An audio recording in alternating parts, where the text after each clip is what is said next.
বিষবাও জলে ভারতীয় football. 7ই November ISL এর জন্য বিড জমা দেওয়ার শেষ দিন নির্ধারণ করা হয়েছিল সর্বভারতীয় ফুটবল ফেডারেশনের পক্ষ থেকে। প্রথমে 5ই নভেম্বর ছিল শেষ দিন, পরে দুদিন বাড়িয়ে তা করা হয় 7ই নভেম্বর। কিন্তু তারপরেও এফএসডিএল সহ অন্য কোনো সংস্থা আইএসএল আয়োজন করতে আগ্রহ প্রকাশ করল না, যার ফলে দেশের সর্বোচ্চ লিগ ঘিরে গভীর অনিশ্চয়তা।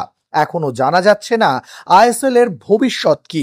সেই নিয়ে আমরা কথা বলেছিলাম কলকাতার দুই প্রধানের কর্তাদের সঙ্গে। মোহনবাগান সচিব সৃঞ্জয় বোস তিনি কিন্তু বলছেন, আজকের এই ঘটনা ভারতীয় ফুটবলকে 100 বছর পিছিয়ে দিল। এটা একেবারেই আশাব্যঞ্জক ঘটনা নয়। আমরা চাই আইএসএল হোক, কিন্তু এরপরে ভারতীয় ফুটবলের সঙ্গে জড়িত ক্লাবগুলি কিভাবে পরিকল্পনা করবে তা নিয়ে প্রশ্ন থাকছে। অন্যদিকে মোহনবাগান সভাপতি দেবাশিস দত্ত তিনি কিন্তু সরাসরি সর্বভারতীয় ফুটবল ফেডারেশনের কর্তাদের দায়িত্বভার নিয়ে প্রশ্ন তুললেন।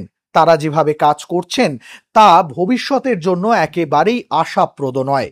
অন্যদিকে ইস্টবেঙ্গল ক্লাবের শীর্ষকর্তা দেবব্রত সরকার জানালেন, আইএসএল নিশ্চয়ই হবে, তার আশা রয়েছে এবং তিনি চান প্রত্যেক বছরের মতো এবছরও দেশের সর্বোচ্চ লিগ জমজমাটভাবে আয়োজিত হোক।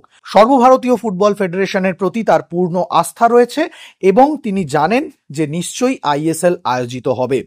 আইএসএল এর এই অনিশ্চয়তা ঘিরে দুই প্রধানের কর্তাদের কি মন্তব্য, চলুন শুনে নেওয়া যাক তাদের মুখ থেকেই। এটা ভারতীয় ফুটবলের অন্তত একটা দুঃখজনক দিন বলতে পারে।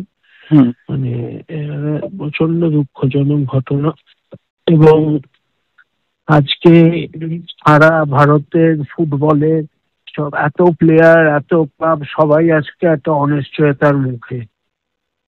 আমার আশা যে এআইএফএফ নিশ্চয়ই কিছু একটা করবে যাতে ইমিডিয়েটলি খেলাটা শুরু হয়, কারণ এইভাবে যদি হয় তাহলে তো সবকিছুই বন্ধ হয়ে যাবে। ভারতীয় ফুটবল আরো 100 বছর পিছিয়ে যাবে। ডেফিনেটলি ব্যর্থতা, এবং এফএসডিএল এরও উচিত, এআইএফএফ এর উচিত এফএসডিএল এর সাথে বসে প্রপার কথা বলে একটা জায়গায় সলিউশন করা। কারণ আজকে একটা দেশের, ভারতবর্ষের মতো দেশের সর্বোচ্চ টুর্নামেন্ট হচ্ছে না, সেটা একদমই মানে ভারতীয় ফুটবলের জন্য সুখবর নয়।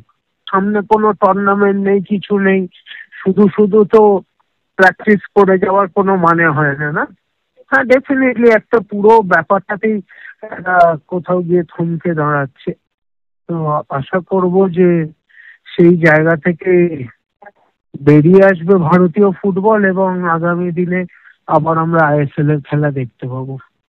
দিন অত্যন্ত দুর্ভাগ্যজনক ভারতীয় ফুটবলে, এবং আমি অনেকদিন ধরে বলছিলাম যে ক্লাবদের সাথে নিয়ে এই যে যারা আজকে এফএফ চালায় তাদের সঙ্গে ফুটবল সম্পর্ক, তারা ভারতবর্ষের ফুটবলের দণ্ডমুণ্ডতা। সেটা যদি আপনি বলেন যারা চালাচ্ছে, যারা বিরোধী, এদেরকেই তাদের গুরুত্বই নেই। তাদের ভোটিং করাচ্ছে না, তাদের কোনো গুরুত্ব আছে? পরিকল্পনা কিসের জন্য? টুর্নামেন্টটাই তো হচ্ছে না, সেটাই টুর্নামেন্ট গুলো হচ্ছে না, পরিকল্পনা কি করবো? যারা ভোট দেয় ভারতবর্ষের ফুটবলে, তারা কতজন নিজেদের রাজ্যে লিগ চালায়, নিজেদের রাজ্যে ফুটবলের উন্নয়ন করে, তারা ভারতবর্ষের ফুটবলের উন্নয়ন করবে? আর যারা কোটি কোটি টাকা খরচা করছে যে ক্লাবগুলো, তাদের কোনো গুরুত্ব নেই, তাদের কোনো ভোট নেই, তারা এআইএফএফ এর কমিটিতে নেই, তাদের কোনো গুরুত্ব নেই। এই নিয়ে ভারতবর্ষের ফুটবল এগোবে? অনিশ্চয়তাটা পরিষ্কার করতে পারবে ভারতীয় ফুটবল ফেডারেশনের সভাপতি নিজে, কিন্তু আমি বিশ্বাস করি ভারতীয় ফুটবল বন্ধ হবে না।